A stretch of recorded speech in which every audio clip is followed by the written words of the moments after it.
So far, we've covered property animation and easing curves. In this video, we're taking behavior to the next level.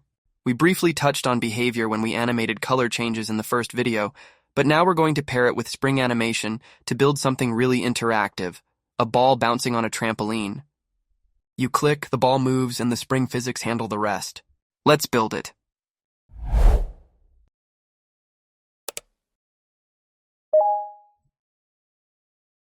Let's start by building the background elements for our scene. Open your main.qml file and set up the basic structure, as we've done in previous sections. Inside the application window, create a light blue rectangle at the top to represent the sky. Set its height to 20 pixels and anchor it to the top of the window.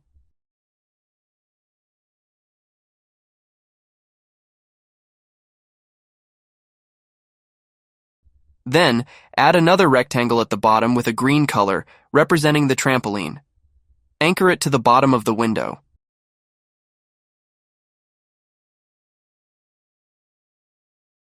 Next, we'll create a rectangle element to act as our ball. To make it appear circular, set its width and height to the same value and apply a radius equal to half the height. Position it near the top of the trampoline, using an initial Y value slightly below the sky. The behavior type allows us to specify animations that play automatically whenever a particular property changes, regardless of how the change occurs. In this case, we want the Y property of the ball to animate in a spring-like motion, mimicking a trampoline effect. To achieve this, we use SpringAnimation within a behavior on Y.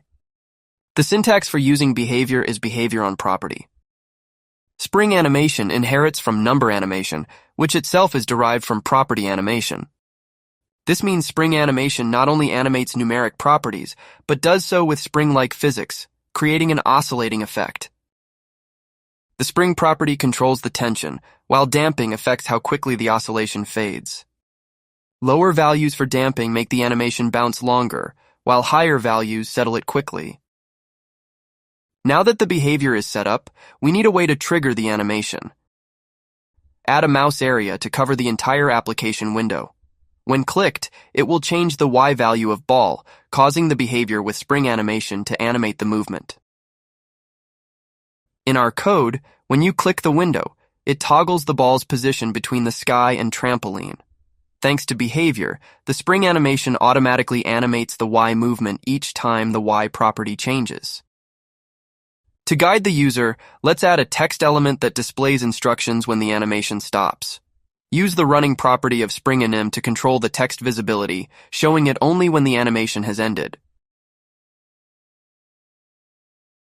In this section, we've learned how to use behavior with SpringAnimation to create an interactive, dynamic scene. The behavior type enables animations to trigger in response to property changes, making it easy to build responsive, fluid animations with minimal setup. This is perfect for creating natural interactions, such as a ball bouncing on a trampoline. And there you have it, a fully interactive trampoline scene with just a few lines of QML. The key takeaway here is that behavior lets you set up animations once and forget about them. Anytime the property changes from any source, the animation plays automatically. Pair that with SpringAnimation and you get natural physics-based motion with almost no effort. In the next video, we'll explore path animation, where we'll animate objects along custom paths and build a really cool heartbeat effect.